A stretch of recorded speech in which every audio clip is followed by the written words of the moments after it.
नमस्कार आप सभी को। बहुत स्वागत है आपका हमारे यूट्यूब चैनल पर और अपने प्रैक्टिस सेशन को आगे बढ़ाते हैं। और आज हम एक मैरिज रिलेटेड चार्ट में आपके सामने लेके आई हूँ। एक मेल चार्ट है, उसको हम डिस्कस करते हैं न्यूमेरोलॉजी के थ्रू और एस्ट्रोलॉजी के थ्रू। अगर आप एस्ट्रोलॉजी के बेसिक वीडियोस देखना चाहते हैं तो ट्रुथ ऑफ एस्ट्रो के नाम से यूट्यूब चैनल है, वहाँ पे आप जाके बेसिक एस्ट्रोलॉजी के 1000 से भी ऊपर वीडियोस हैं, वहाँ देख सकते हैं। और कुछ मेरे प्रैक्टिस सेशंस भी वहाँ पे अवेलेबल हैं। बाकी के प्रैक्टिस सेशंस आपको इस चैनल पर अब रेगुलर मिलेंगे। किस तरह की प्रैक्टिस आप करना चाहते हैं, करियर रिलेटेड, मैरिज रिलेटेड, आप बता सकते हैं। जितना संभव हो सकेगा हम आपको प्रैक्टिस सेशंस देने की कोशिश करेंगे। तो अभी डिले नहीं करते हैं बहुत ज़्यादा और आगे चलते हैं अपने टॉपिक के ऊपर। आप देखिएगा आपके स्क्रीन पे एक चार्ट है, मेल चार्ट है, मैंने पहले ही बताया है। और डेट ऑफ बर्थ आप देख लीजिए, 22 अप्रैल 1981, 1703, यानी शाम के 5:03 जयपुर राजस्थान। प्रॉब्लम क्या है, पहले हम डायरेक्ट क्वेश्चन पे आ जाते हैं। पत्रिका देखते ही सबसे पहला रूल बना लीजिए, पत्रिका देखते ही कभी भी किसी की पत्रिका के बारे में आप ये नहीं कहेंगे शुक्र अस्त हो गया, मंगल अस्त हो गया, शनि वक्री हो गया, गुरु वक्री हो गया। सामने वाला बहुत परेशान हो जाता है। इन्हीं बातों से वैदिक एस्ट्रोलॉजर से लोग परेशान होने लगे। तो प्लीज आप लोग ऐसा बिल्कुल मत कीजिए। क्वेश्चन देखिए, आपके पास वो काउंसलिंग लेने के लिए आया है तो आप उसको एक अच्छी सलाह जरूर दीजिए। जितनी भी विधाएं आपको आती हैं, आपको एस्ट्रोलॉजी के साथ में न्यूमेरोलॉजी आती है, टैरो आता है, बाकी जो भी विधाएं आती हैं उसका आप हेल्प ले सकते हैं। आंसर सेम आएगा क्योंकि इंसान तो एक ही है। तो किसी भी तरह से देखें आपको उत्तर सेम ही मिलेगा। चलिए आगे बढ़ते हैं। प्रॉब्लम है कि मैरिड लाइफ में छोटे मोटे इश्यूज हमेशा से चलते आए हैं और ये प्रॉब्लम ऐसे ही रहेगी या आगे कुछ स्थिति संभलने की चांसेस हैं, और हम अपनी तरफ से क्या कर सकते हैं इसको बेटर बनाने के लिए। तो देखो, सिंपल सा क्वेश्चन है। इंसान ने एक रास्ता भी पूछा है कि हम अपनी तरफ से क्या कर सकते हैं। इसका मतलब थोड़ी पॉजिटिविटी तो अभी है उसके अंदर बाकी। ठीक है, अब हम पहले सेवंथ, क्योंकि हम विवाह का सवाल आया है तो पूरी पत्रिका में फैलने की जगह एक भाव पे अपने आप को केंद्रित करते हैं। सेवंथ हाउस का क्वेश्चन है तो सेवंथ को देखते हैं, है ना। मेल चार्ट हो या फीमेल चार्ट हो, स्पाउस की बात सेवंथ से ही होती है। सेवंथ हाउस से स्पाउस की बात होती है। सेवंथ का लॉर्ड लग्न में है, शनि के साथ है। शनि कौन है चार्ट में? फिफ्थ का लॉर्ड है, यानी फिफ्थ प्लस सेवंथ इन लग्न। एक कॉम्बिनेशन ये बनता है। दूसरा कॉम्बिनेशन क्या बनता है, क्योंकि शनि की मूल त्रिकोण छठे में है तो शनि यहाँ फिफ्थ के साथ साथ सिक्स का भी इफेक्ट लेगा, और मूल त्रिकोण का इफेक्ट हमेशा ज्यादा होता है। तो seventh lord plus six lord in लग्न।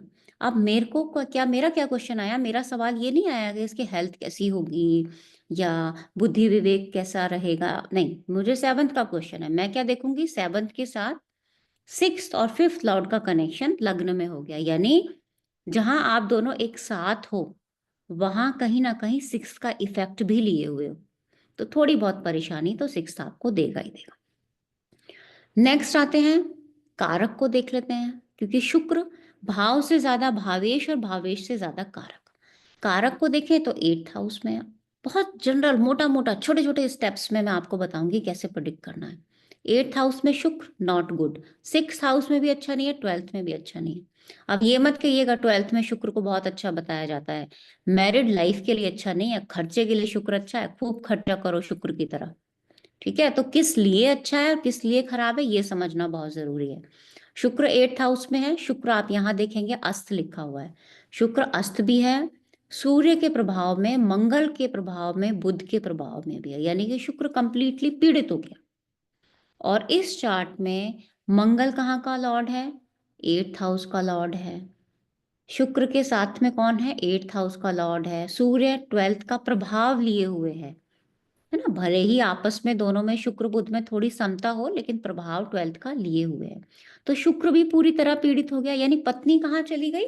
एट्थ हाउस में है, पीड़ित भी है। इसका मतलब मैरिड लाइफ में प्रॉब्लम तो दिख रही है हमें, सीधा तरीके से मैरिड लाइफ में इश्यूज दिखते हैं। दशा कौन सी मिल गई? दशा का इफेक्ट तो आएगा ही आएगा। क्यों? क्योंकि दशा से तो हमारा बिहेवियर तक चेंज हो जाता है, तो बाकी सिनेरियो तो चेंज होंगे ही। दशा मिल गई शुक्र की।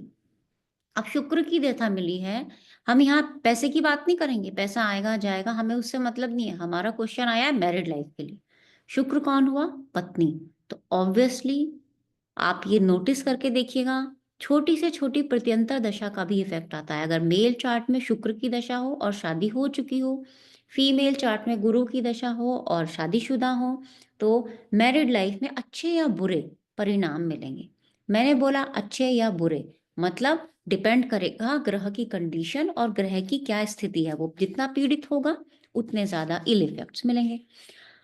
पत्रिका बहुत अच्छे से D1 चार्ट हमें 90% तक रिजल्ट देता है। हम चाहें तो नवांश में जा सकते हैं, नहीं जाएंगे तो भी हमें रिजल्ट 100% D1 से मिलेगा ही मिलेगा। जितना आप घूमेंगे अंदर उतना आप कंफ्यूज हो जाएंगे। तो मैं आपको D1 से रिजल्ट लेना पहले सिखाऊंगी, बाद में जरूरत हो आप बाकी चार्ट्स देखिए। अदरवाइज हम दृष्टियां वगैरह कुछ D9 में नहीं देखते हैं, हम सिर्फ D1 से ही आपको बहुत अच्छा रिजल्ट देखना बताएंगे। शुक्र में शनि की अंतर्दशा है, ये देख रहे हैं आप, शुक्र में शनि की अंतर्दशा यानी 6-8 एक्सिस। एक्सिस किससे बना? शुक्र से बना शनि तक के लिए। शनि के साथ में कौन बैठा है? गुरु। गुरु कौन है? 7th का एस्पेक्ट लेके।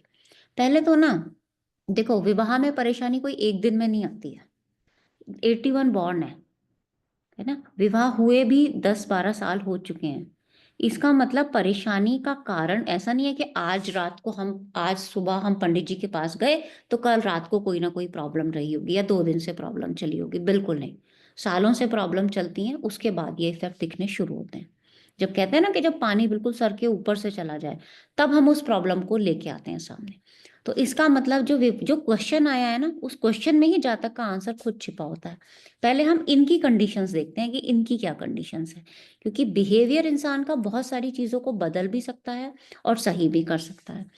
बिहेवियर पहले हम समझेंगे, इनकी बोलचाल कैसी है, ये कैसे अपने आप को एक्सप्रेस करते हैं किसी के सामने, वो सारी कंडीशंस हमें समझनी होगी। मैं थोड़ा सा यहाँ पे न्यूमेरोलॉजी का भी हेल्प हमेशा लेती हूँ, तो आज भी ले लेते हैं। बाकी जो न्यूमेरोलॉजी मुझसे पढ़ चुके हैं तो उनको भी इससे बहुत लाभ मिलेगा। Date of birth 22 April 1981, same आप चाहे तो देख सकते हैं, फिर भी हम रिकन्फर्म कर लेते हैं। 22 April 1981 same date of birth है। बेसिक 4, डेस्टिनी 9, यानी बेसिक 4, एक तो दिमाग आपका शांत नहीं है। डेस्टिनी 9, आपके अंदर एग्रेशन भी थोड़ा सा ज्यादा है। मंगल और राहु का इफेक्ट है आपके ऊपर। दूसरा, आप अपनी पेट की बात किसी को बताओगे नहीं, वहां पे भी वृश्चिक राशि है, तो ये बात यहाँ पे रिकन्फर्म हो जाती है। 1 और 9, 1-9 का कॉम्बिनेशन बताता है हाईली एग्रेशन। 2-2 यानी डिस्टर्ब्ड मून। डिस्टर्ब्ड मून का क्या मतलब हो गया कि आपका जो मन है ना, देखो जो इंसान जितना बातों को छिपाएगा, बातों को एक्सप्रेस नहीं करेगा, उतना ज्यादा उसके ऊपर इफेक्ट होगा उसके मन के ऊपर। 2-8-4 is a combination of hardships in life. 9-4 is a combination of litigation. Litigation हर एक के साथ होगा जरूरी नहीं, कॉम्बिनेशन है मतलब आपके साथ चांसेस हैं, depend on the situation of the client. तो कंप्लीटली क्लाइंट की सिचुएशन के ऊपर डिपेंड करेगा, क्योंकि एक कॉम्बिनेशन जो लिटिगेशन बताता है वो साथ में रोग भी बताता है, संघर्ष भी बताता है। ठीक है, तो हमें देखना पड़ेगा हमारे क्लाइंट की क्या सिचुएशन है। बेसिक नेचर हमने देख लिया कि भाई गुस्सा भी है, डिस्टर्ब मून भी है, जल्दी एग्रेशन इसको आ जाता है और दिमाग थोड़ा ज्यादा चलाता है, सोचता थोड़ा ज्यादा है। चलिए दशाएं देखें तो इन्होंने 9 की दशा अपने लाइफ में निकाली, यानी 9 डबल जब हो जाता है। अब ये करियर के लिए पॉजिटिव होगा क्योंकि डेस्टिनी नंबर है, करियर की बात यहाँ पे हो भी नहीं रही है, यहाँ बात हो रही है मैरिड लाइफ की। 9-9 जैसे ही होगा वो हमारे अंदर फ्रस्ट्रेशन लेके आएगा बहुत ज्यादा, यानी कि हम अंदर ही अंदर घुटेंगे, किसी ना किसी बात को लेकर परेशान होंगे। तो इस जातक ने 9 साल ऐसे निकाले। 2020 से देखें 1 की महादशा आई, थोड़ा गुस्सा 1 ऑब्वियसली बढ़ाता है। 2, आप यहाँ देखेंगे 222। 222 मीन्स अब 2 से 1 का कॉम्बिनेशन होके क्या बना वो मुझे यहाँ डिस्कस करने की जरूरत नहीं है। 222 की महादशा हो गई, यानी कि डिस्टर्ब मून। आप बहुत ज्यादा मेंटली किसी ना किसी चीज को लेकर, किसी ना किसी बात को लेकर परेशान थे। 23-24 आप देखेंगे 3-3, फैमिली डिस्टर्बेंस का नंबर। अभी 24-25 में 3-7, ये तो पॉजिटिव है, 3 भी पॉजिटिव है, 7 भी पॉजिटिव है, तो क्वेश्चन क्यों आया? बॉन्ड है अप्रैल। चलिए 24-25 को और थोड़ा प्रत्यंतर तक लेके जाते हैं। ठीक है, आ जाइए, ये देखिए 3 की महादशा, 7 की अंतरदशा, 2 की प्रत्यंतर दशा, डिस्टर्ब्ड मून, ये नवंबर में। उससे पहले यहाँ पे 1, ठीक है, 1 में थोड़ा सा बस गुस्सा बढ़ा होगा, 9 में फ्रस्ट्रेशन, यानी जो प्रत्यंतर से डबल ट्रिपल नंबर हो रहे हैं उसका भी इफेक्ट हो रहा है। मेरे पास क्वेश्चन आता है अभी, ये 17 दिसंबर से पहले की बात है, 333 डिस्टर्ब्ड, फैमिली डिस्टर्बेंस का नंबर। आप देख रहे हैं ना कितने अच्छे से दोनों चार्ट रिलेट हो रहे हैं। और जब हम किसी का बेसिक नेचर जान लेते हैं ना, अब इसने क्या है, इंसान ने हमसे सलाह मांगी, मैं शुक्र की रेमेडी बता दूंगी कितने दिन काम करेगी। अगर आप अपने आप को जड़ से चेंज कर लोगे ना, तो दुनिया की कोई ताकत नहीं है जो आपको हिला सके। तो इसको हमें क्या बताना, जो रेमेडी के तौर पे अगर हम बताएं, सबसे पहली रेमेडी, अपने गुस्से पर कंट्रोल करो, सोच विचार थोड़ा सा कम करो, बातों को शेयर करना सीखो, बात बैठ के बातें करना शुरू करो। ये होगी बेसिक रेमेडी। ऐसा करोगे तो दिन पे दिन, टाइम लगेगा, एक साथ में कुछ नहीं होता है, एक साल में कुछ नहीं होगा, धीरे धीरे इंप्रूव करोगे तो कुछ सालों बाद आप देखोगे कि आप दोनों का रिलेशन कितना खूबसूरत हो जाएगा। मैं ये नहीं कह रही हूँ कि ग्रहों का इफेक्ट कहीं नहीं जाएगा, लेकिन कोशिश तो कर सकते हो ना आप। यहाँ आप देखो, डिस्टर्ब्ड मून वहां दिखा था, यहाँ आप देखेंगे तो मून से कितने ग्रह षडाष्टक में हैं। वहां राहु का प्रभाव था, यानी सोच विचार ज्यादा। यहाँ देखो 5th का लॉर्ड लग्न में है, वक्री मतलब तीव्रता बढ़ जाना, चेष्टा बल बढ़ जाना, यानी सोच विचार डीप थिंकिंग थोड़ी और ज्यादा हो जाना। तो अब आप देखेंगे कितने अच्छे से दोनों चार्ट्स मैच करते हैं, और आप कैसे बिल्कुल सिंपली एकदम, हमें नहीं नवांश जाना, इधर जाना उधर जाना, वक्री हो गया अस्त हो गया, ये कुछ देखने की जरूरत नहीं है। सिंपल कंसेप्ट लेके चलेंगे, बहुत आसान प्रिडिक्शन होंगे, और बहुत आसानी से सामने वाले को हम हैंडल कर पाएंगे। तो उम्मीद है मुझे कि प्रैक्टिस सेशंस आपको पसंद आ रहे होंगे। ऐसे ही बहुत धीरे धीरे अगर आप चाहेंगे तो हम और भी बहुत सारे प्रैक्टिस सेशंस लेके आएंगे।